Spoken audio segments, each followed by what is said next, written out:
ఏమయ్యా, నీ తపస్సు చూసి నేను ఎంత పొంగిపోయానో తెలుసా? ఎంత నిర్మలమైన మనస్సయ్యా నీది. నేను రాకపోయినా నువ్వు కోపగించుకోలేదయ్యా. అంటే అసలు లోకమునకు ఒక గొప్ప విషయాన్ని ఆవిష్కరించగలిగినటువంటి కొడుకుని పొందడానికి అర్హుడైన వాడు ఈయనే. కాబట్టి నీకేం కావాలని అడగట్లేదు ఇప్పుడు శంకరుడు. నేనే నీకు ఇద్దాం అనుకుంటున్నాను.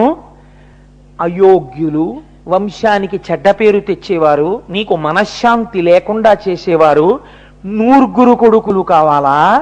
16 సంవత్సరములకే పరాన్ని పొందేటటువంటి కొడుకు కావాలా? ఎవరు కావాలో చెప్పు అన్నాడు. ఇది చాలా కొంచెం క్లిష్టమైన సమస్య కదండి బాహ్యంలో.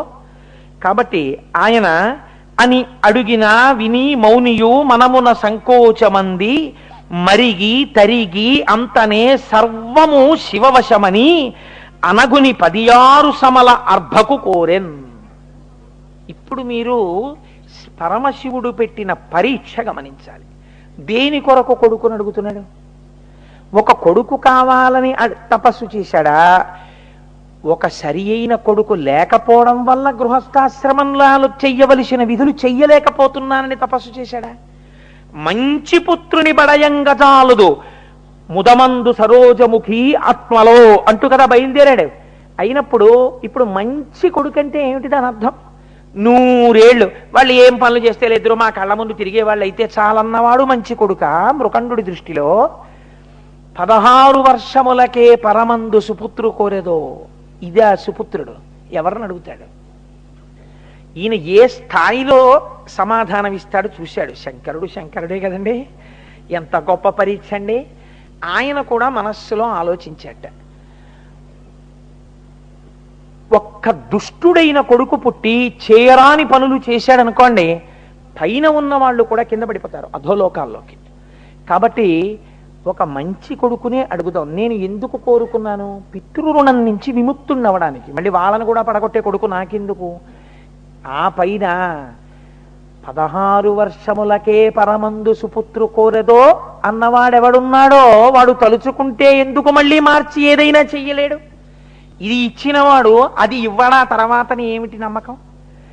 వాణ్ణి నమ్మి యోగ్యతని కోరుతాను తప్ప వాణ్ణి వదిలి నా ప్రజ్ఞతో ఆలోచించి 100 ఏళ్ళు ఉండే తప్పుడు కొడుకుల్ని నేను అడగను అనుకున్నట్ట. ఇప్పుడు పూనిక మళ్ళీ ఎవరి మీదకే వెళ్ళింది? ఆయన మీదే పెట్టాడు పూనిక. అంటే అసలు మార్కండేయ మహర్షి పుట్టక పూర్వమే శంకరుడి మీద నమ్మకంతో వాళ్ళు అటువంటి కొడుకుని అడిగారు. కాబట్టి ఆయన అన్నాడు, ఈశ్వర నాకు 16 వర్షములకే పరమందు సుపుత్రు కోరెదో అని అడిగావు కదా, అట్లాంటి కొడుకునే ప్రసాదించు అన్నాడు. కానీ ఈ మాటలు అడిగిన తరువాత మరుద్వతి మాత్రం కొంచెం చిన్నబుచ్చుకుందట. ఎందుచేత? తల్లి ప్రేగే కదండి. పిల్లలు లేకపోవడం ఎంత కష్టమో, పుట్టినటువంటి పిల్లాడు చాలా యోగ్యుడై 16 ఏళ్లే బతుకుతాడని తిరగడం మరీ కష్టం. ఎందుకని? ఇప్పుడు పుత్రశోకాన్ని భరించవలసి వస్తుంది తర్వాత. కాబట్టి ఇప్పుడు అది తలుచుకోగానే ఆవిడ చాలా బెంగ పెట్టుకుందిట. బెంగ పెట్టుకున్నట్టుగా చూసిందిట. ఏమిటండి పరీక్ష అన్నట్టు.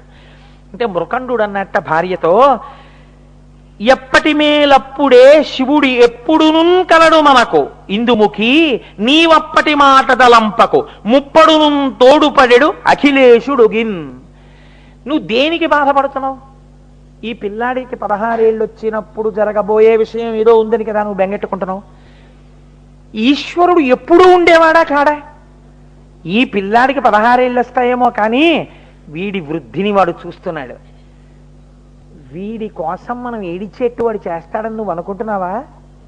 అప్పటికి ఎలా సాయపడాలో అప్పటికి అలా వాడు సాయపడతాడు. నీకెందుకు బెంగ? సాయపడేవాడు వాడుండగా ఎవడు నీకు బిడ్డల్నిచ్చాడో వాడే నీకు మళ్ళీ పుత్ర సంతానానికి ఆయుర్దాయం కూడా ఇస్తాడు. అంతేకాని ఇచ్చేవాడు లేడన్నప్పుడు ఏడవాలి. ఇచ్చేవాడు ఉన్నాడని లోకంలో నీకు పూనిక ఉన్న తర్వాత నువ్వు ఎందుకు ఏడుస్తావు? ఏడవకు. అప్పుడు ఆ కష్టం వచ్చే వేళకి మళ్ళీ వీడే వచ్చి రక్షిస్తాడు. సరేనా? బెంగెట్టుకోకరా అన్నాడు. అబ్బో ఈ మాట ఏదో చాలా బాగుందండో. ఇదండి పూనికంటే, ఇది భక్తి అంటే. చూసారా? ఇది గుండెలలో ఉన్నప్పుడు రక్షింపబడి తీరుతారంతే. కాబట్టి ఇప్పుడు ఏమైంది? ఇద్దరు ఇంటికి వెళ్ళిపోయారు. ఎంతో సంతోషంగా ఉన్నారు. భార్యతో ఒక మాట అన్నాడు, పలువురు కుమారకులు కుల పాంసనులు జనించి దీర్ఘాయువు నొందిన మంచిదగునే, కులము సత్పుత్రుడొక్కడు కలిగనేని ఎల నభబంట్లు సన్నుతి నెగడు జగతి. చూడు, మనకి 9 పుత్రులు పనికి మాలిన వాళ్ళు పుట్టే కన్నా ఆకాశమంతెత్తు ఎదిగిపోయేటట్టుగా మనని కాపాడగలిగిన వాడు, పేరు తేగలిగినటువంటి వాడు ఒక్క కొడుకు పుట్టినా చాలు. కాబట్టి నువ్వు బెంగ పెట్టుకోకు అని చెప్పి ఇద్దరూ సంతోషంగా ఇంటికి వెళ్ళిపోయారు. వెళ్ళిపోయిన తర్వాత వాళ్ళకి ఒక మంచి శుభ నక్షత్రంలో ఒక బిడ్డడు జన్మించాడు. పిన్నిధిని బడసిన ఎట్టి పేదలట్లు ఆ మృకండును తత్సతి అనవరతము ముద్దు కొమరిని గాంచుచు హద్దులేని అరుసమున ఓలలాడిరి అన్ని మరచి. కొన్నాళ్ళకి వాళ్ళకు ఒక చిన్న బిడ్డడు పుట్టాడు. వాడు పెద్దవాడు అవుతున్నాడు, పాకుతున్నాడు, బుడిబిడి అడుగులు వేస్తున్నాడు, అమ్మా అంటున్నాడు, నాన్న అంటున్నాడు. వాళ్ళిద్దరూ పొంగిపోయారు. పిన్నిధిని బడసిన పేదలట్లు, బాగా పేదవాడికి 1 కోటి రూపాయల లాటరీ తగిలితే ఇంకా జీవితాంతం ఎంత సంతోషిస్తాడో వాళ్ళు అలా సంతోషిస్తున్నారు. ఆ మృకండు తత్సతి అనవరతము ముద్దు కొమరిని కాంచుచు హద్దులేని అరుసమున ఓలలాడుచురు అన్ని విడచి ఆనందరసంలో మునిగిపోతున్నారు. ఆ మృకండు మహర్షి ఆయన భార్య ఆ పిల్లవాడిని చూస్తూ పరవశించిపోతున్నారు. ఇలా జరుగుతూ ఉండగా ఈ పిల్లవాడు రోజు రోజుకి దినదిన ప్రవర్ధమానం అవుతున్నాడు. ఆ పిల్లవాడికి యోగ్యమైనటువంటి వయస్సులో ఉపనయనం చేశారు, గురుకులానికి పంపించారు. వాడు చక్కగా వేదాల్ని, ఉపనిషత్తుల్ని అన్నింటినీ చాలా తక్కువ సమయంలో నేర్చేసుకున్నాడు. వాడు ఎంత అనుష్ఠాన బలం ఉన్నవాడు. ఇది ఉమానుగ్రహమును పొందుట, అఖిలాండేశ్వరి అనుగ్రహాన్ని పొందాడు. అనుష్ఠాన పర్యంతములోకి వచ్చింది ఆ పిల్లవాడికి. పెద్దవాడైన తర్వాత వచ్చిన భక్తి గొప్పది కాదండి. చిన్న పిల్లవాడిగా ఉండగా మార్కండేయుడి యొక్క జీవితాన్ని మీరు అవధరించండి. నడువగా వచ్చిన నాటి నుండి శివదేవళంబులకెగుదించు, పలుకగా వచ్చినప్పటి నుండి నమశివాయన్సే ప్రొద్దు పలుకుచుండు, చదువుగా వచ్చిన సమయంబునందుండి శైవ ప్రబంధంబుల పఠన చేయు, వ్రాయగా వచ్చిన వరుసనే శివకోటి మించిన వేట్క లిఖించుచుండు, బూది సర్వాంగములనిపుడు పూయుచుండు, తవిలి రుద్రాక్షలను మెడదాల్చుచుండు, పార్థివేశార్చ ఏ రోజు బాయకుండు, భూషణంబై తనరు అమ్మునిసుతుండు. ఆ పిల్లవాడు రోజు రోజు ఎలా పెరుగుతున్నాడు? నడువగా వచ్చిన నాటి నుండి శివదేవళంబులకెగుచుండు. ఆ పిల్లవాడికి నడవడం వచ్చినప్పటి నుంచి వాడికి సంతోషం ఏమిటంటే, ఒక్కరోజు నాన్నగారు తీసుకెళ్లారు. వాడు ఆ బుడి అడుగులు వేసుకుంటూ శివాలయంలోకి వెళ్ళి ఆ శివుడికి దండం పెడుతుండేవాడు. ఎగిరెగిరి శివుడి యొక్క ఆ కొమ్ముల్లోంచి శివలింగ దర్శనం చేసి పొంగిపోతుండేవాడు. పలుకగా వచ్చినప్పటి నుండి నమశివాయన్సే ప్రొద్దు పలుకుచుండు. వాడికి మాట్లాడడం వచ్చినప్పటి నుంచి ఎప్పుడు నమశివాయ నమశివాయ నమశివాయ అంటూ ఉండేవాడు. చదువుగా వచ్చిన సమయమందుండి శైవ ప్రబంధంబుల పఠన చేయు. వాడికి చదవడం వచ్చినప్పటి నుంచి నాన్నగారి యొక్క శైవ ప్రబంధాలన్నీ తీసి చదువుతుండేవాడు. వ్రాయగా వచ్చిన వరుసనే శివకోటి మిక్కిలి వేట్క లిఖించుచుండు. శివనామం ఎంత గొప్పదండి, మామూలు నామం ఏమిటది. అందుకే మీకు ఇప్పుడు శ్రీ శివ కోటినామాల పుస్తకాలు పంచబోతున్నారు. మీరు రాసిన ఆ కోటినామాలన్నింటినీ ఇక్కడ స్తూపంగా కట్టబోతున్నారు. కాబట్టి దానికి ఒక మహానుభావుడు మోహన్ రావు అనుకుంటాను ముందుకొచ్చి ఆ శ్రీ శివ నామాలతో శివకోటి పుస్తకాలు వేస్తున్నారు. చదువుకోవడం వినడంతో సరిపోదుగా, చెయ్యాలి. కాబట్టి నేను శివకోటి నామాలు ఇస్తానండి, రోజుకొక పేజీ రాసి మళ్ళీ మనం ఒక ఉత్సవం చేసి మళ్ళీ శివుడి గురించో 3 రోజులు సభ చేసి స్తూపంలో ఈ శివకోటి పుస్తకాలన్నీ వేద్దామన్నారు. కాబట్టి చూడండి, ఆయన వ్రాయగా వచ్చిన వరుసనే శివకోటి మించిన వేట్క లిఖించుతుండు. వ్రాయడం వచ్చినప్పటి నుంచి రోజు శ్రీ శివ శ్రీ శివ శ్రీ శివ అని శివకోటి రాసేవట్ట. బూది సర్వాంగములనిపుడు పూయుచుండు, విభూతిని ఒంటి నిండా అన్యవయవాలకి రాసుకునేవాడు. తవిలి రుద్రాక్షలను మెడ తాల్చుచుండు, రుద్రాక్షలని మెడ నిండా వేసుకునేవాడు. పార్థివేశార్చ ఏనాడు బాయకుండు, ఏ రోజున పార్థివలింగానికి పూజ చెయ్యకుండా ఉండేవాడు కాదు. భూషణంబై తనరు అమ్మునిసుతుండు, ఆయన ఒక పెద్ద భూషణమై లోకమంతటి చేత గౌరవింపబడుతున్నాడు. ఇలా ఉంటూ వేదములంతదంగముల వేగని నేర్చి శివాగమంబుల ఆదరమొప్పగా చదివి ఆరసి దర్శన జాలమంతయున్మీదట శైవతత్వమును మేల్మినిరింగి శివుండె సర్వసంపాదకుడంచులో తెలిసి పాయక కొల్చుచునుండె శంకరున్. శైవాగమాలన్నీ చదివాడు, ఉపనిషత్తులు చదివాడు, వేదాలు చదువుకున్నాడు. ఈ లోకమునందు శివుణ్ణి నమ్మిన వాడికి ఏ బెంగా లేదు. శివ అన్నవాడికి, శివనామం చెప్పిన వాడికి, శివపూజ చేసిన వాడికి సర్వలోకైక ప్రభువైన శివానుగ్రహం కలిగి తీరుతుంది అని నమ్మాడు. నమ్మి ఎప్పుడు శివనామం చెప్తూ పరమ సంతోషంగా గడిపేస్తున్నాడు. ఇలా గడిపేస్తుండగా ఒకానొకనాడు నారద మహర్షి అక్కడికి వచ్చారు. నారద మహర్షి వచ్చి ఆ మృకండు మహర్షి యొక్క భార్యని చూశారు. నారద మహర్షి వచ్చారు, ఆయనకి అర్ఘ్యపాద్యాదులను సమర్పించారు. ఎంతో పొంగిపోయారు. పొంగిపోయిన తర్వాత చాలా బాగుంది, కానీ చాలా సంతోషంగా ఉంది, మీ ఇల్లు చూస్తుంటే ఎంత పొంగుగా ఉంది, మృకండుడా నీకు తగిన కుమారుడు లభించాడోయ్. కానీ ఒక్క విషయం మీకు జ్ఞాపకంలో ఉందా? ఈ పిల్లవాడికి 15వ సంవత్సరం వెళ్ళిపోయి 16వ సంవత్సరం వచ్చేసింది. 16వ సంవత్సరం కూడా కొద్ది రోజులలో పూర్తి అయిపోబోతోంది. 16వ సంవత్సరం పూర్తయిపోయిన పుట్టినరోజు నాడే ఉపద్రవం కూడా వచ్చేస్తుంది. ఇంత మనసు పెంచుకున్నారే, ఇంత మంచి పిల్లవాడే, ఇంత తల్లిదండ్రుల్ని సేవిస్తాడే, ఇంత శివభక్తుడే, ఇలాంటి పిల్లవాడికి ఏదైనా జరగరానిది జరిగిపోతే మీరు తట్టుకోగలరా? ఈ పిల్లవాడి ఆయుర్దాయం అయిపోతోంది కదా అని నారదుడు ఈ మాట చెప్పగానే మొట్టమొదట భూమి మీద పడిపోయి ఆవు దూడ కనపడకపోతే అంబారావం చేస్తూ పరిగెత్తినట్టు పిల్లాన్ని తలుచుకుని మార్కండేయ మార్కండేయ అని పిలుస్తూ ఆడుకుంటున్న పిల్లాడి దగ్గరికి పరిగెత్తి నేల మీద పడి పొర్లుతూ గుండెలు బాదుకుని మరుద్వతి ఏడుస్తోందట. కొద్ది రోజుల్లో వాడు వెళ్ళిపోతాడన్న సత్యాన్ని భరించలేక.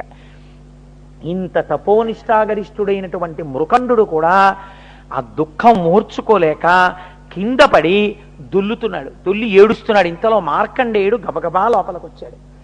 16 సంవత్సరముల పిల్లవాడు. ఆయన అన్నాడు, ఎందుకు ఏడుస్తున్నారు మీరు అని అడిగాడు. కుందగనేల మీరిటులా కోమల చంద్ర ధరుండుండె భక్తులకు వందురనీక సాకునదెవాసి సుమి అల శూలపాణికే గందరగోళమున్గొనక గాదిలి పుత్రుడ పింపు పొంచు మున్ముందుగా పంపుడంత శుభముల్ సమకూరు తొలంగు అంగదల్. ఆయన వచ్చి, ఎందుకమ్మా ఏడుస్తున్నారు, ఏమవుతుందని ఏడుస్తున్నారమ్మా అని అడిగాడు. ఈ ఉన్న సత్యాన్ని వాళ్ళు ఎరుకలో పెట్టారు. ఆ పిల్లవాడి ముఖంలో మాత్రం ఏ విచారం లేకుండా అలా నిలబడి ఉన్నాడు నవ్వుతూ. ఇప్పుడు నారదుడు అన్నాడు, వాడి భక్తి, వాడి విశ్వాసం, వాడి ధృతి, వాడి ధైర్యం చూశారా? మీరు ఏ తపస్సు చేస్తే వాడు పుట్టాడో ఇప్పుడు వాడే తపించగలిగిన శక్తితో ఉన్నాడు. వాడే శివుడున్నాడు, రక్షించి తీరుతాడన్న పూనికతో ఉన్నాడు. కాబట్టి మీరు శివార్చనని పెంచండి, మీరు శివానుగ్రహానికి తపస్సు మొదలు పెట్టండి. మొట్టమొదట వీణ్ణి హిమాలయ పర్వత ప్రాంతాలకి పంపించి వీణ్ణి అక్కడ కూర్చోపెట్టి తపస్సు చేయమని చెప్పండి. ఏ శంకరుడు వీణ్ణిచ్చాడో ఆ శంకరుడే వాడిని రక్షిస్తాడో రక్షించాడో తెలిసిపోతుంది. ఇప్పుడు ఈ బరువు మీ మీద పెట్టుకోకండి, వాడి మీద పెట్టండి. ఆ గందరగోళం వాడే చూసుకుంటాడు. ఆయన మీద పెట్టండి, పిల్లాన్ని పంపండి. ఇప్పుడు ఎవరికి వచ్చిందండి పరీక్ష? భక్తుడికి రాలేదు, భగవంతుడికి వచ్చింది. అయితే ఈ పిల్లవాడు తట్టుకోగలడా? అంతటి ధృతితో వెళ్ళి తపస్సు చెయ్యగలడా అంటే ఆయన అన్నాడు, ఏటికి తల్లి తండ్రి ఇటు లేడుచుచునుంటిరి తద్విదంబు నాకేటికి చెప్పరైతి ఇక నేను చెప్పుడు అనుగ్రహించి చెట్పాతదియేయో దానిని దృఢంబుగా బాపి సుఖంబు కూర్తూ ఆరాటము బాయుడి మనకు రాజకిరీటి కలండు తోడుగన్. అసలు ఈ విషయం నాకు ఎందుకు చెప్పలేదు నాన్నగారండి? దీన్ని దాచిపెట్టి మీరు ఇన్నాళ్ళ నుంచి గుండెల్లో కుంపట ఎందుకు పెట్టుకున్నారు? ఏమిటి నాన్నగారు భలేవారు, రాజకిరీటి మనకి పరమశివుడు ఉన్నాడండి. నన్ను చంపడమే తరమే యమధర్మరాజుకి నా ప్రాణాలు తీయడం. ఆయన ఉండగా నాకేమిటి బెంగ నాన్నగారు? మీరు అనుమతించండి, మీ పాదాలకు నమస్కరిస్తున్నాను. ఆయుష్మాన్ భవ, విజయోస్తు, శుభం భూ. ఆ రాజకిరీటుడున్నాడు, బెంగ పెట్టుకోకండి. ఇదిగో నేను ఇప్పుడే బయలుదేరి వెడుతున్నాను, మీరు నాకు దీర్ఘాయుష్మంతుడనవాలని ఆశీర్వచనం చెయ్యండి అని చెప్పి ఆయన బయలుదేరి వెళ్ళడానికి ఇంతకి గొప్ప చేసి ఇటులెంతయును విలపింప చెల్లునే అంతయు చక్కనయ్య విడనాడు దైన్యము మన్యువేగమున్ శ్రాంతిని చెందుడిపుడే అల శంకరు గూర్చి తపింపపోయదన్ చింతల తీర్చి ఘనుడు సిద్ధి నొసంగు నొసంగు సౌఖ్యముల్. ఆ శంకరుడు గురించి తపస్సు చేస్తాను, ఆ మహానుభావుడు నాకు సిద్ధినిస్తాడు, సమస్తమైనటువంటి భోగాల్నిస్తాడు, ఐశ్వర్యాన్ని ఇస్తాడు, ఆయుర్దాయాన్ని ఇస్తాడు. మీరు బెంగ పెట్టుకోకండి నాన్నగారండి, మీరు కూడా శివారాధన చేయండి అని చెప్పి ఆ పిల్లవాడు వెళ్ళిపోయాడు. వెళ్ళిపోయి హిమాలయ పర్వత ప్రాంతమునందు ఒక శివలింగాన్ని తయారు చేసి దానికి ఒక చిన్న దేవాలయం లాంటిది ఒకటి నిర్మాణం చేసుకొని ఇట్లు దీవింపవారంత నెలమి చెంది మునికుమారుడు అవనికి జననికి జనకునకును మృక్కులనునర్చి శుభలగ్నమున ప్రయాణమును ఒనర్చి హిమాచలంబునకు చనియే.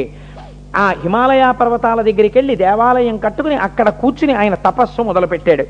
అద్భుతమైనటువంటి తపస్సు చేస్తూ 3 వేళలా శివలింగాన్ని ఆరాధన చేస్తూ శతరిద్రియాన్ని పారాయణ చేస్తూ ఎప్పుడు శివలింగాన్నే నమ్మి ఆయన శంకరుడే ఇప్పుడు ఈ లింగ రూపమునందున్నాడు అని ఆ ఆరాధన చేస్తుండగా ఆయన ప్రాణములను ఉగ్గడించవలసినటువంటి సమయం ఆసన్నమైపోయింది. అక్కడ యమలోకంలో యమధర్మరాజు గారు దూతల్ని పిలిచారు. పిలిచి కాలుండుగ్రతరాత్ముడై అడరి మార్కండేయు హింసింపనా భీలాకారుల ఆత్మదూతల కడున్ భీష్మక్రియాధుర్యులం వైళంబారసి పంపవారలు మహావష్టంభమేపారగా బ్రూలేయాద్రితటిన్ వసించు మునిరాడ్బాలున్ వడించెరుడున్. దూతల్ని పిలిచి ఆ పిల్లవాడికి ఆయుర్దాయం అయిపోతోంది, మీరు వెంటనే పాశములు పట్టుకుని ఆ ప్రాంతాన్ని చేరండి, చేరి మార్కండేయుడి యొక్క ఆయుర్దాయాన్ని ఆ పాశముల చేత తీసి పట్టుకుని మళ్ళీ ఈ లోకాన్ని చేరండి అన్నాడు. ఆ దూతలు అక్కడికి వెళ్ళారు. ప్రాణోత్క్రమణము కావలసిన సమయం ఆసన్నమైంది. వాళ్ళు చిన్న దేవాలయం లాంటిది ఒకటి నిర్మాణం చేసుకుని అందులో కదండి ఒక ఏదో ఆకులతో కట్టుకున్నాడు ఆయన. లోపల శివలింగం దగ్గర కూర్చుని తదేక ధ్యానంతో శివారాధనం చేస్తున్నాడు. ఈ శివారాధనం చేస్తున్నటువంటి సమయంలో ఈ వచ్చినటువంటి యమదూతలు ఆయన మీద పాశం వెయ్యడం కోసమని ఒక్కసారి తొంగి లోపలికి చూశారు ఎక్కడున్నాడు అని. చూసి యముని దూతలు కాంచి సంయమి కుమారుడించుక చెలింపకాత్మ మహేశునంది తిరముగా నుంచి పూజ నంబురువు మీర సల్పుచుండగా వారలా చందమెరిగి లోపలికి చూసేటప్పటికీ అసలు ఏ విధమైనటువంటి కదలిక లేకుండా అలా పరమశివుడి మీద ధ్యానం పెట్టుకుని అదే పనిగా శంకరుణ్ణి ఆరాధన చేస్తూ మనస్సు పరమశివుని యందు లగ్నమైపోయినటువంటి ఆ పిల్లవాని వంక చూసేసరికి వాళ్ళకొక గొప్ప తేజస్సు కనపడినట్టుగా అయింది. వాళ్ళకి భయం వేసింది పాశం విసరడానికి. భయం వేసింది. వాళ్ళు ఆ దేవాలయములా ఉన్నదాని లోపలికి వెళ్ళలేకపోయారు. అడుగు వేయడానికి భయం వేసి సృష్టిలోనే ఒక ఆశ్చర్యకరమైన సంఘటన జరిగింది. ఆ భటులు పాశం వేయడం మానేసి పాశాలు చుట్టి చేతులకి తగిలించుకుని యమలోకానికి వెళ్ళిపోయారు. వెళ్ళిపోయి అయ్యా మేము ఆ పాశములు ఆవిడ్ని లేపండి అమ్మా, పడిపోతారో ఏమిటో, ఆవిడ్ని లేపండి పడిపోతారు కూడా గభాల్ని, అమ్మ మీరు అలా అనుకోకండి పడిపోతారు కూడా, సరిగ్గా కూర్చోండి. కాబట్టి అక్కడ ఉన్నటువంటి వాళ్ళు తీసుకుని వెళ్ళి యమధర్మరాజు గారికి ఆ పాశములనిచ్చి మేము ఆ పిల్లవాని యొక్క ప్రాణములను ఉగ్గడించలేకపోయాం. కారణం అపారమైనటువంటి శివభక్తితో తనలో తాను లీనమైపోయి శంకరుణ్ణి ఆరాధన చేస్తున్న పిల్లవాడి యొక్క ప్రాణములను తీయలేకపోయామని చెప్పారు. చెప్తే యమధర్మరాజుకి ఎక్కడ లేని కోపం వచ్చింది. ఆ సమయానికి ప్రాణాలు తీసేయడం అన్నది ఇంతకాలంగా నేను చేస్తున్న పని. కడువడి రోషవేగమున కన్నులు నిప్పులు రాల వీకమై నరరి చనుండు మీరలు భయాలకులెంతయు ప్రలదంబులన్ బడుగులు ఓలే ఆడుదురు బాలువధింపగనేనే పోయెదన్ కడిది మగండెవ్వడనుకో కనగవచ్చునుగాన అడ్డమై. ఒక పిల్లవాడిని చంపడం చేత కాక తిరిగి వచ్చి వాడు శివ పూజ చేస్తున్నాడు, వాడిలో చాలా తేజస్సు ఉంది, మేము పాశం వెయ్యలేకపోయాం అని చెప్పడానికి మీకు సిగ్గెయ్యట్లేదు? నేనే బయలుదేరి పెడతాను, ఆ పిల్లవాడి ప్రాణములను ఉగ్గడించేస్తాను, ఎవడు అడ్డొస్తాడో చూస్తాను. శివలింగానికి కదా పూజ చేస్తున్నాడని మీరు అంటున్నారు. ఇప్పుడు అనరాని మాట ఒకటి వచ్చేసింది యమధర్మరాజు గారి నోటి వెంట. ఏమిటా మాట? కడిది మగండెవడు నన్ను కానగవచ్చునుగాక. ఏ మగాడు నాకు అడ్డొస్తాడో చూస్తానన్నాడు. వెడతాను, ప్రాణములను ఉగ్గడిస్తాను, బయలుదేరుతున్నానని గబగబా పాశాలు పట్టుకుని బయలుదేరుతున్నాడు. బయలుదేరుతుంటే నారదుడు ఎదురొచ్చాడు. ఎదురొస్తే వచ్చినవాడు మహర్షి కదా అని ఒక్కసారి ఆ దున్నపోతు మించి దిగి నమస్కారం చేశాడు. నమస్కారం చేస్తే ఆయన అన్నాడు, అయ్యయ్యో ఎందుకయ్యా అంత పంతాలకి పట్టింపులకి పోతావు? వాళ్ళకున్నది ఒక్క పిల్లాడు, మహర్షి కదా, ఏడుస్తున్నాడు కదా పిల్లాడి కోసం, తపస్సు చేస్తున్నాడు కదా. అందులో ఇప్పుడు వాడు ఎంత పూనికతో ఉన్నాడో తెలుసా పరమశివుడి మీద? వాడు మహేశ్వరార్చన ఎందు మగ్నమైపోయిన మనస్సుతో ఉన్నాడు. నువ్వు కూడా కొంచెం ఆలోచించు. ఇలాంటి పరిస్థితులలో వెళ్ళి నువ్వు పాశం వేస్తే లేనిపోని ఉపద్రవాలు వస్తాయేమో. పోనీ ఇప్పుడు నువ్వు వెళ్ళకపోతే వచ్చిన బాధ ఏమిటి? అంత తీవ్రమైన తపస్సులో ఉండగా పాశం వెయ్యడానికి నీ భటులే భయపడ్డారని ఊరుకుంటే ఉపద్రవం వచ్చేసిందా?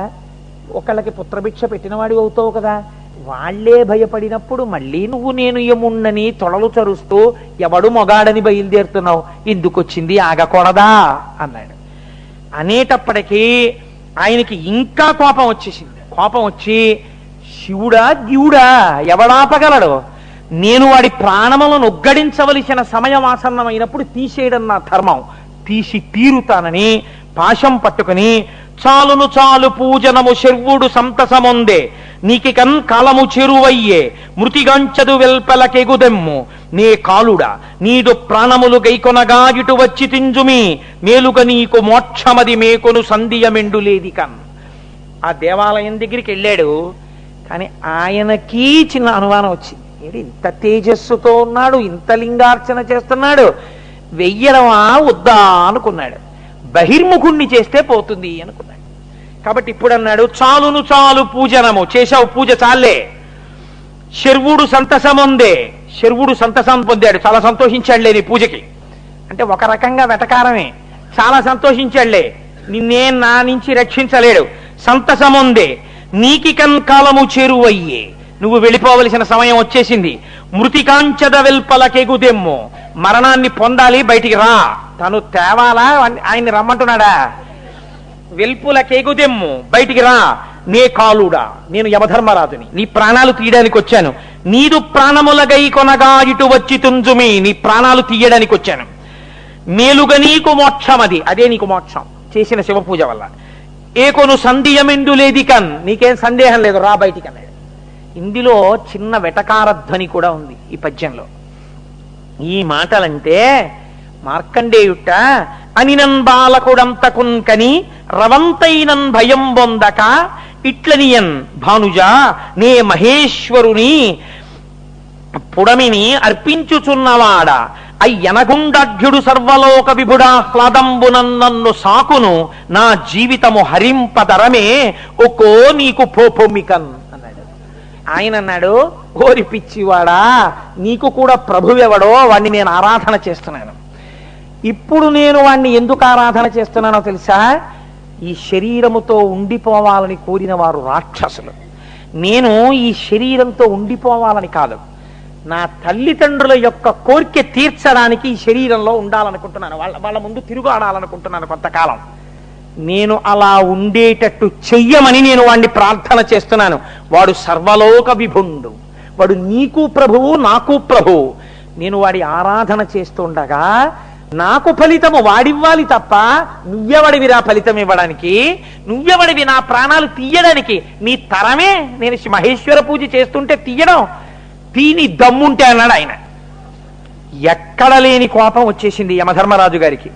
ఏటికిటిల్ ప్రగల్భములనెంత యుగర్వము మీరనాడగా మేటితనంబే శంకరుడు మిన్నగ కన్పడయ్యనే ఇకన్ మాటలు వేయునేలా నన్ను మంపగలండు శివుండు నీవికన్ మోటుతనంబు పట్పడక ముందరి పాటు తలంచుకొన్మెదన్. నేను ఎంత చెప్పినా వింటలేదు, శివుడు నిన్ను రక్షిస్తాడు రక్షిస్తాడు రక్షిస్తాడు అనుకుంటున్నావు పిల్లవాడా, నువ్వు ఆ మూఢ స్వభావాన్ని విడిచిపెట్టి రా అనినా కడున్ కడున్ కినుకనంది మహాద్భుత దారుణ ధనిన్ వనరిన చూడు చూడుమిదే పొంక మనంగ సురంగ ప్రాణముల్ మునిసుత అంచు దేహాలికి ముందట నుండి కరాళ పాశమున్ కొని శిశుకంధరున్ వైచి కొంకగ లాగదొడంగెనత్తరిన్. గబగబా లోపలికి వెళ్ళి ఆ పిల్లవాడి ఎదురుగుండా నిలబడి తనని చూసి భయపడాలని ఒక భయంకరమైనటువంటి శబ్దాన్ని చేసి చేతిలో మిరిసిపోతున్నటువంటి ఆ యమపాశాన్ని పైకి తీసి విసిరి ఆ పిల్లవాడి మెడకి వేసి లాగుతున్నాడు. లాగుతుంటే ఆ ఉరి బిగుసుకుంటోంది ఆ కంఠానికి. ఆ కంఠానికి బిగుసుకుంటుంటే ఆయన భయపడడం మానేసి అప్పుడు చేశాడండి మహానుభావుడు. ఆయన అన్నాడు, ఒక పక్క కంఠానికి ఒరుసుకుంటుంటే యమపాశం భయపడకుండా శివలింగాన్ని కౌగిలించుకున్నాడు. ఇక్కడే చాలా ఆశ్చర్యకరమైన సంఘటన జరిగింది. ఆయన అన్నాడు, చంద్రశేఖర చంద్రశేఖర చంద్రశేఖర పాహిమాం, చంద్రశేఖర చంద్రశేఖర చంద్రశేఖర రక్షమాం, రత్నసానుసరాసనం రజతాద్రిశృంగనికేతనం, సింజనీకృత పన్నగేశ్వరమచ్యుతానలసాయకం, క్షిప్రదగ్ధపురత్రయం త్రిదివాలయైరభివందితం, చంద్రశేఖరమాశ్రయే మమ కింకరిష్యతి వై యమః అన్నాడు. రత్నసానుసరాసనం రజతాద్రిశృంగనికేతనం, సింజనీకృత పన్నగేశ్వరమచ్యుతానలసాయకం. నా తండ్రి వెండికొండ మీద నాట్యం చేస్తుంటాడు. సమస్త దేవతలు ఆయన నాట్యంలో తోడ్పడుతుంటారు. సృష్టికర్త, స్థితికర్త, ప్రళయకర్త నా తండ్రి. ఆయన పాదములు నేను పట్టి ఉండగా చంద్రశేఖరమాశ్రయే మమ కింకరిష్యతి వై యమః, ఈ యముడు నన్నేం చేయగలడాయా, నేను చంద్రశేఖరుడి పాదములు పట్టుకున్నాను. పంచపాదప పుష్పగంధ పదంబుజద్వయ శోభితం, ఫాలలోచన జాత పావక దగ్ధమన్మద విగ్రహం, భస్మ దిగ్ధ కళేబరం భవనాశనం భవమవ్యయం, చంద్రశేఖరమాశ్రయే మమ కింకరిష్యతి వై యమః. ఒంటి నిండా భస్మాన్ని అలదుకుని తాండవం చేస్తున్నప్పుడు భస్మ రాలుతుండేటటువంటి వాడు మహానుభావుడు, సమస్త దేవతల చేత స్తోత్రము చేయబడేవాడు. ఎవడి పాదముల మీద శిరస్సు ఉంచి నమస్కరిస్తే ఆయన పాదములలోంచి దేవతల చేత, ఋషుల చేత పూజింపబడిన పూల వలన కలిగినటువంటి గొప్ప సువాసనలతో పాటుగా ఆయన పాదముల నుంచి వచ్చేటటువంటి సహజమైనటువంటి సువాసనలు కలిసి కొత్త సువాసనలు ఉద్భవించినవి ముక్కు యొక్క పుటములలోంచి లోపలికి ప్రవేశించి ఆనంద పానము చేత మనస్సు మత్తెక్కిపోతుందో అటువంటి వాడి పాదములను నేను పట్టి ఉండగా కింకరిష్యతి వై యమః, ఈ యముడు నన్ను ఏం చేస్తాడన్నాడు. యక్షరాజసకంభగాక్షహరంభుజంగ విభూషణం, శైలరాజసుతా పరిష్కృత చారువామకళేబరం, క్షేళ నీలగళం పరస్వతధారిణం మృగధారిణం, చంద్రశేఖరమాశ్రయే మమ కింకరిష్యతి వై యమః. ఈ శ్లోకాన్ని ఆధారం చేసుకుని మార్కండేయ వృత్తాంతమే కొత్త మలుపు తిరిగిపోయింది. ఆయన అన్నాడు, శైలరాజసుతా పరిష్కృత చారువామకళేబరం. ఇంత అట్టహాసం చేస్తున్న యముడు కనబట్టల్లా, కంఠం నొక్కుడు పడుతోంది, భయపట్టల్లా. ఎడమ భాగమునందు ప్రకాశిస్తున్న మా అమ్మ పార్వతీదేవి కనబడుతోందిరా నాకు. సమస్త శక్తి స్వరూపిణి. నువ్వు పాశం వెయ్యడం ఆవిడ అనుగ్రహం, నువ్వు లాగడం ఆవిడ అనుగ్రహం. ఆవిడ చేత సగము శరీరము ఆక్రమింపబడినటువంటి దయాళువు నా తండ్రి. శైలరాజసుతా పరిష్కృత చారువామకళేబరం, అటువంటి వాణ్ణి నేను నమ్మి ఉన్నాను. చంద్రశేఖరమాశ్రయే మమ కింకరిష్యతి వై యమః, ఏం చెయ్యగలడు యముడు అన్నాడు. ఇప్పుడు ఎవరికి పరీక్ష? నారదుడు ఈ అష్టకం వింటూనే కైలాసానికి పరిగెత్తాడు. శివ చూడు కింద ఏం జరుగుతోందో, ఇవ్వాలా ఇవ్వక్కర్లేదా ఆయుర్దాయం? ఇప్పుడు నీ మీద నమ్మకం. యముణ్ణి ఒకడు ఎదిరిస్తున్నాడో పిల్లాడు. ఎందుకు ఎదిరిస్తున్నాడో తెలుసా? నేను నా తల్లిదండ్రుల ముందు ఈ ఉపాధితో తిరగాలనుకుంటున్నాను, అది ఇమ్మని శివుణ్ణి అడుగుతున్నాను, ఆయన ఇస్తాడని నమ్ముతున్నాను. ఇవ్వలేడని నువ్వు తీసేస్తున్నావు. నువ్వు గెలవాలో నా పూనిక గెలవాలో, ఉండి వాడు గెలవాలో వాడిస్తాం. నిన్ను శరణాగతి చేస్తున్నాడు. ఈశ్వర కదిలి లోకానికి భక్తి నిరూపిస్తావా? ఇలాగే కూర్చుని శివుడు లేడని లోకానికి చెప్తావా? నీ ఇష్టం, తేల్చుకో. యక్షర అని కుండలీకృత కుండలేశ్వర కుండలం వృషవాహనం, నరదాదిమునీశ్వర స్తుత వైభవం భువనేశ్వరం, అంధకాంతకమాశ్రితామర పాదపం శమనాంతకం, చంద్రశేఖరమాశ్రయే మమ కింకరిష్యతి వై యమః భేషజం భవరోగిణామఖిలాపదామపహారిణం దక్షయజ్ఞ వినాశనం త్రిగుణాత్మకం త్రివిలోచనం భక్తి ముక్తి ఫలప్రదం సకలాగ సంగ నిభర్షణం చంద్రశేఖరమాశ్రయే మమ కింకరిష్యతి వై యమః. తన పూనికకి ఆధారాల్ని చూపిస్తున్నాడు. ఇతపూర్వం ఒకడు నిరీశ్వర యాగం చేశాడు ఇలాగే. శివుడు ఏం చెయ్యగలడు, ఏం చెయ్యగలడు, ఏం చెయ్యగలడని ఇలాగే ప్రలపించాడు. ఇలా ప్రలపించిన వాడి కుత్తుక కత్తిరించాడు, వాడు వెళ్లకుండా. జటనొక్క దాన్ని తీసి కొడితే వీరభద్రుడు పుట్టాడు. అటువంటి వాణ్ణి నేను నమ్మి ఉన్నాను. వాడు ఉండగా నువ్వేం చేయగలవు? మమ కింకరిష్యతి వై యమః. ధిక్కరిస్తున్నాడు. భక్తవత్సలమర్చితం నిధిమక్షయం హరిదంబరం సర్వభూతపతిం పరాత్పరమ ప్రమేయమనుత్తమం సోమవారణ భూహుతాశన సోమపానిఖిలాకృతిం చంద్రశేఖరమాశ్రయే మమ కింకరిష్యతి వై యమః. నాకెందుకు కనపడాలని అనుకుంటున్నావా? నీకెందుకు కనపడతాడని అడిగావు కదా.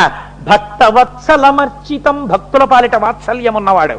ఇది చెయ్యాలని కాదు, నేను నమ్మాను అంతే. వాత్సల్యంతో వచ్చి తీరుతాడు.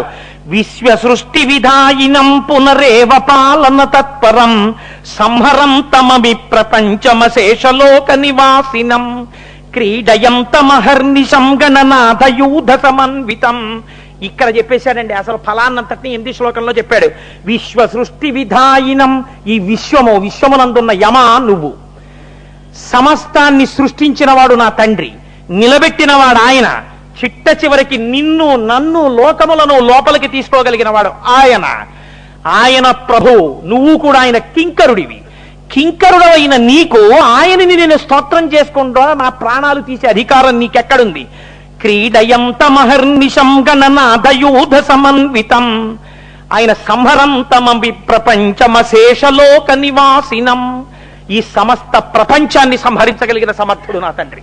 త్రిశూలం పట్టుకుని వచ్చాడా నీ బతుకు బయటపడిపోతుంది. చంద్రశేఖరమాశ్రయే మమ కింకరిష్యతి వై యమః. నువ్వు నన్నేం చేయగలవు అని అడిగాడు. ఇలా అడుగుతూ ఇంకా కంఠం జీరబోతూ అష్టకంలో 8వ శ్లోకం చెప్పి శివలింగాన్ని గట్టిగా కౌగలించుకున్నట్ట. నా తండ్రి పాదాలు పట్టుకుంటున్నానని. ఆ కౌగలించుకోవడంలో కంఠానికి పడిన పాశం శివలింగానికి తగిలింది. అంతే. ఎవరికి కోపం వస్తుంది? తన 5వ తనం. ఒక్కసారి శివలింగం పెటిల్లున పేలిపోయింది. వామార్ధ భాగమునందు పార్వతీదేవితో ఒక్కసారి శంకరుడు ఆవిర్భవించి తన ఎడమకాలి పాదంతో యమధర్మరాజు యొక్క వక్షస్థలం మీద ఒక్క తన్ను తన్నేటప్పటికి విరుచుకు పడిపోయేటప్పటికి చేతిలో త్రిశూలం పెట్టి ఒక్క పోటు పొడిస్తే యముడు మరణించాడు. మరణిస్తే ఇంతటి మార్కండేయుడు ఇంత భక్తితో ప్రార్థన చేసిన వాడు తెల్లబోయాడు. ఏమి నా స్వామి కారుణ్యము అని ఇక్కడే శాస్త్రకారులు ఎంత పొంగిపోయారో. ఎందుకు ఎడం పాదం ముందు లేచిందోట తెలుసా అండి? ముందు తంతే దేంతో తంతారు? కుడికాలతో తంతారు. ఎడమ పాదం ఎందుకు లేచిందంటే వామార్ధ భాగమునందు మా అమ్మ ఉంది. ఏరా నువ్వు చేసిన ధూర్తతనానికి నీ పాశం ఆ పిల్లవాడు శివలింగాన్ని కౌగలించుకోవడంలో మా వారికి తగిలింది. ఎంత అపచారం చేశావు నువ్వు. కాబట్టి ముందు ఎగిరిపోయేట్టు తన్నింది, ఎడం పాదం తన్నింది అమ్మవారు. కింద పడిపోగానే త్రిశూలపు హత్య అప్పుడు తగిలింది. లోకాన్ని చంపే యముడు చచ్చిపోయాడు. శంకరాచార్యులు వారు అన్నారు శివానంద లహరిలో, వక్షస్థాడనమంతకస్య కఠినాపస్మార సంవర్ధనం భూభృత్పర్యటనం నమత్సురశిర కోటీర సంఘర్షణం కర్మేదం మృదులస్య తావక పదద్వంద్వస్య గౌరీపతే మచ్చేతో మణిపాదుకా విహరణం శంభో సదాంగీకురు అన్నారు.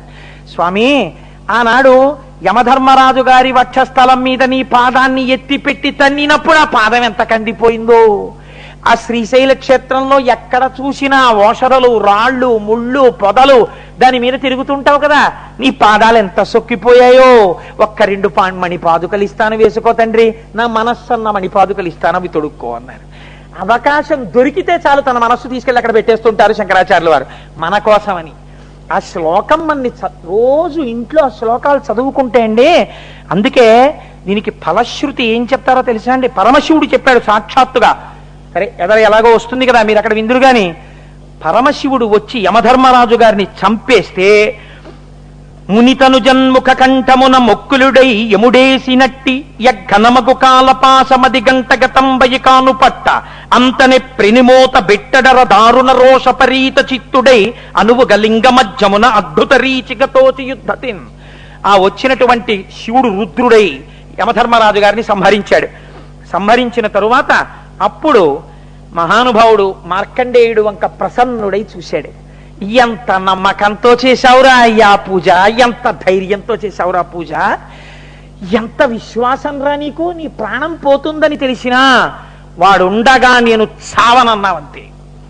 ఏమి ధైర్యం రా, ఏమి నమ్మకం రా నీకు నా మీద తండ్రి అని వంగి శంకరుడు పాశంచ ఘంటాం, ఆయన వంగుతుంటే గంటలన్నీ గణగణ మోగుతుంటే ఒంటికి రాసుకున్న విభూతి మార్కండేయుడి మీద పడుతుంటే జటలలో ఉన్న గంగ చుక్కలు పిల్లవాడి మీద పడుతుంటే చందమామ కాంతి చల్లగా ప్రసరిస్తుంటే ఈ పిల్లవాడికి మనం తగిలినా ఏమంటాడో అని పాములు కూడా వెనక్కి వెళ్ళిపోతుంటే 2 చేతులతో పార్వతీదేవి మీద తప్పపడనటువంటి చెయ్యి, మునులకు అభయమిచ్చే చెయ్యి, జ్ఞానమును ప్రసాదించగలిగిన చెయ్యి, సనక సనందనాది మహర్షులకు ఇలా చిన్ముద్ర పట్టి జ్ఞానమిచ్చిన చెయ్యి 2 చేతులతో పిల్లవాడి భుజాలు పట్టుకుని పైకెత్తి దగ్గరగా తీసుకుని వంగి వాడి ముఖంలోకి చూసి, నాన్న ఎంత భక్తిరా, ఎంత పూనికిరా నీకు, ఒక్క వరం కోరుకోరా నాన్న, నువ్వు కోరుకోకపోతే నా మనసొప్పదురా, ఏదైనా అడుగు అన్నాడు. ఎవరు పొందారండి భాగ్యాన్ని? మార్కండేయుడు పొందాడు. 16 సంవత్సరాల పిల్లవాడు పొందితే పైకెత్తి నిలబెడితే 2 చేతులతో నమస్కారం చేస్తూ, ఎలా ఎవరికైనా ప్రత్యక్షమై మాట్లాడాడంతే. ఇలా శివుడు 2 చేతులతో పట్టుకుని ఉంటే అమ్మవారు చూడండి, ఎవరైనా మంచి పిల్లాడు కనపడితే కన్న తల్లి హృదయం ఆ పిల్లల్ని గబగబా దగ్గరికి తెచ్చేసుకుంటారు. అలా పార్వతీదేవి మా ఆయన వైభవాన్ని ఎంత నమ్మకంతో పూనికతో స్తోత్రం చేశావురా నాన్న, ఎంత నమ్మకం రా మా వారి మీద నీకు అని అమ్మవారు గబగబా దగ్గరికి తీసేసుకుంటుంటే ఆ చల్లని తల్లి ముఖం కనపడుతుంటే, ఆ బొట్టు కనపడుతుంటే, అమ్మవారి ముక్కు ముత్యం కనపడుతుంటే ఆ అమ్మవారిని అయ్యవారిని చూసి పొంగిపోతూ ఆయన్ని ఇలా పట్టుకుంటే అప్పటి వరకు చేసిన తపస్సు వల్ల చిక్కిపోయిన బక్క చేతుల్ని ఇలా చేతులతో పట్టుకుంటే ఆ 2 చేతులతో వాళ్ళ చేతుల మధ్యలో నమస్కారం పెట్టాడు. పెట్టన్నాడు, ఈశ్వరా నన్నింత గౌరవించారే, ఇంత నన్ను పెద్దవాణ్ణి చేశారే, నా మీద ఇంత కారుణ్యం చూపించారే, నేను ఏ కోరిక కోరను, ఒక్క కోరిక కోరుతాను, పాపం తెలియక పొరపాటు చేశాడు, ఆయన్ని బతికించండి అన్నాడు. అనేటప్పటికీ అప్పుడు శంకరుడు మళ్ళీ ఒక్కసారి ప్రసన్నుడై చూశాడు. ప్రాణాలు పోయిన యమధర్మరాజు గారు మళ్ళీ లేచారు. మళ్ళీ లేచి గభాలను లేచి, ఇప్పుడు శివుడో గివుడో ఏ మగవాడో ఇది పోయింది, పోయి గభాలన 2 చేతులు ఎత్తి నమస్కరించి ఒక మంచి ప్రశ్న ఒకటి వేశాడండి. లోకానికి పనికొచ్చే ప్రశ్న, చాలా చాలా గొప్ప ప్రశ్న. యమధర్మరాజు గారిని తక్కువ చేసి భావించకూడదండోయ్, మహానుభావుడైన ఆయనంత ధర్మతత్పరత ఉన్నవాడు లోకంలో ఉండడు. కాబట్టి ఆయన అన్నాడు, దేవరా 16 లీవడుగున ఆయువటంచు వచించుట ఎరసియేను పాశమును వేసితి మునిబాలునిపై తలపునకు రాదు నాకు నా తప్పిదంబు. నువ్వు ఏమన్నా వరం ఇచ్చినప్పుడు 16 వర్షములకే పరమందు సుపుత్రు కోరెదో అన్నావు కదా, అప్పుడు నేను విన్నాను ఎంత ఆయుర్దాయం ఈ పిల్లాడికి అని. ఎందుకని? సృష్టిలోంచి వస్తున్నవాడు కాదు, నీ వరంతో వస్తున్నవాడు కదా, ఎన్నాళ్ళు ఉంచుదాం అనుకున్నాడు ఈశ్వరుడు అని విన్నాను. 16 అని నాకు వినపడింది. కాబట్టి 16 ఏళ్ళు అయ్యాక వచ్చాను. ఏమిటి నా తప్పు, నేను చేసిన దోషం ఏమిటి, ఎందుకు అలా నన్ను చంపేశావు త్రిశూలం పెట్టి, ఎందుకు అలా ఎడంపాదంతో తన్నేశావు నన్ను, నేనేమైనా దోషం చేశానా తండ్రి చెప్పన్నాడు. ఎంత నిజాయితీతో కూడిన ప్రశ్న అండి అది. అడిగితే శివుడు ఒక మందహాసం చేసి అన్నట్ట, నా హృదయం నీకు అర్థం కాకపోవడమే నీ దోషం, నేనేమని ఇచ్చానో తెలుసా వరం, అలా అడిగినా వెంటనే ఒప్పుకుంటాడు కాబట్టి, అంత గొప్ప సంకల్ప బలం, అంత హృదయ శుద్ధి ఉన్నవాడు కాబట్టే మృకండు మహర్షికి నేను ఇచ్చిన వరం వేరు. ఏమిటో తెలుసా? ఎప్పటికి 16 ఏండ్లు ఎల వయస్సుతోడ ఒప్పెడువా అని దుర్బాడి మీర ఇచ్చితి దాని విప్పుడు నీవు ఎరుగక ఇట్టులారడికి ఒడిగట్టితివైన చనుము. ఎప్పుడూ 16 ఏళ్ల వయస్సు ఉండిపోయే పిల్లాన్ని నిశ్చయవనం ఇచ్చాను వాళ్ళకి నేను. నువ్వు 16 ఏళ్లే అని అర్థం చేసుకున్నావు, అర్థం చేసుకుని వచ్చావు. వాడు పూనికతో కూర్చున్నాడు. పోనీ అప్పుడైనా ఓ నమస్కారం చేసి కనుక్కోనే ప్రయత్నం చేశావా? అందుకుని ఇలా జరిగింది. ఏం బెంగలేదు, వెళ్ళు అన్నాడు. వెళ్ళి రా అనకూడదా, వెళ్ళు అన్నాడు. అనేటప్పటికీ ఆ స్వామి మీ హృదయం నాకు అర్థమైంది అని యమధర్మరాజు గారు వెళ్ళిపోయారు. ఇప్పుడు పరమశివుడు అన్నట్ట, పార్వతీదేవండి పొంగిపోయిందిట వాడిని చూసి, పిల్లవాడిని మార్కండేయండి. అబ్బబ్బబ్బబ్బబ్బా ఏమి భక్తి అండి మీ మీద. ఆవిడ విచిత్రం ఏమిటంటే ఆవిడికి ఆయన్ని ఏమైనా అంటే ఆవిడికి సంతోషం. ఏమండి ఏం అష్టకం చేశాడండి, ఏమి చంద్రశేఖర అష్టకం చేశాడండి ఈ పిల్లవాడు, కాబట్టి వీడికి అలా మీరు ఇంటికి పంపించేస్తే నేను ఒప్పుకోను, మంచి వరం ఇచ్చేయండి అండి.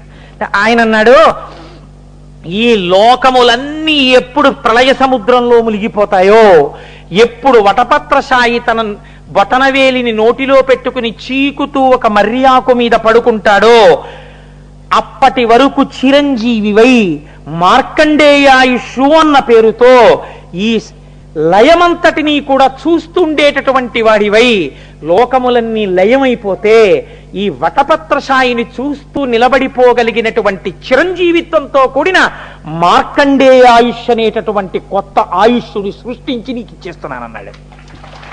అందుకే మన వాళ్ళు పిల్లలకి నీళ్లు పోస్తే పూర్వం తొడల మీద పడుకోబెట్టుకుని ఆడవాళ్ళు, నాన్న నీకు మార్కండేయాయుష్రా అనేవారు.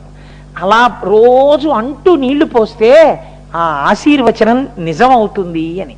కాబట్టి చూడండి, ఇలా వరం ఇచ్చి పార్వతీదేవి పొంగిపోయినటువంటి స్థవం కదండి ఆ చంద్రశేఖరాష్టకం.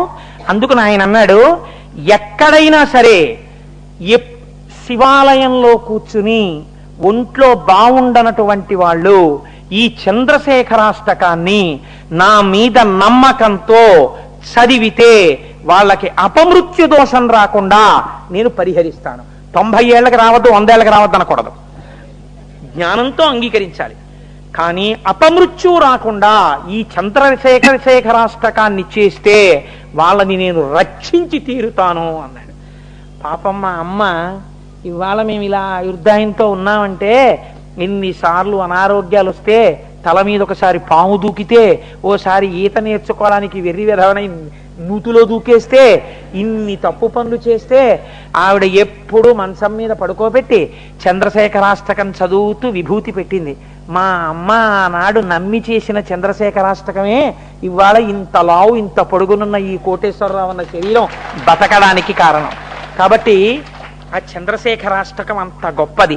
అప్పుడు శంకరుడు అన్నాడు, ఈ చరితం బెవ్వరుగా ఈ చదివిన వినిన మిత్తి నెట్టి చిరాయుశ్రీ చెలువు మీర సౌఖ్యములు ఆచంద్ర కిరీటుదయను అందెదరవని.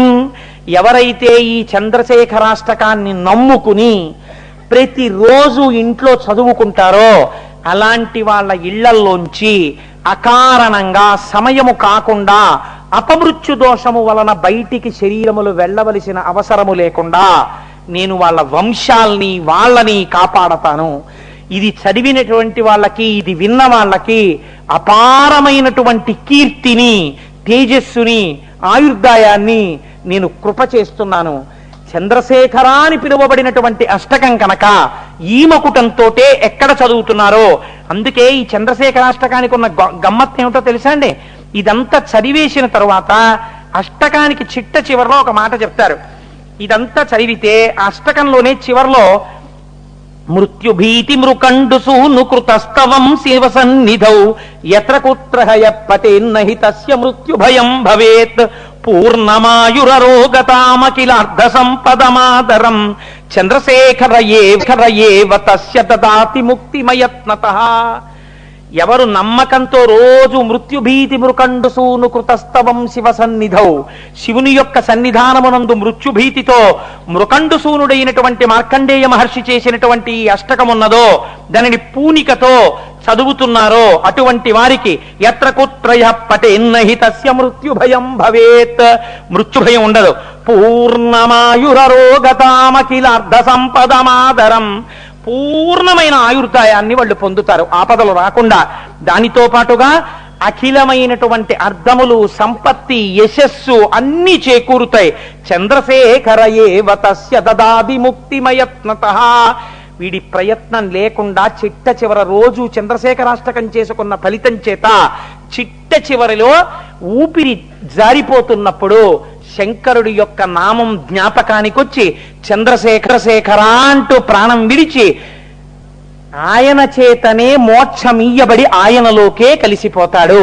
అంత గొప్ప అష్టకంతో కూడినటువంటి ఈ మార్కండేయ మహర్షి యొక్క జీవితాన్ని ప్రత్యేకించి మాఘమాసంలో ఎవరు వింటున్నారో వాళ్ళకి పరిపూర్ణమైనటువంటి శివకటాక్షము కలుగుతుంది అని శివపురాణాంతర్గతమైన వాక్కు.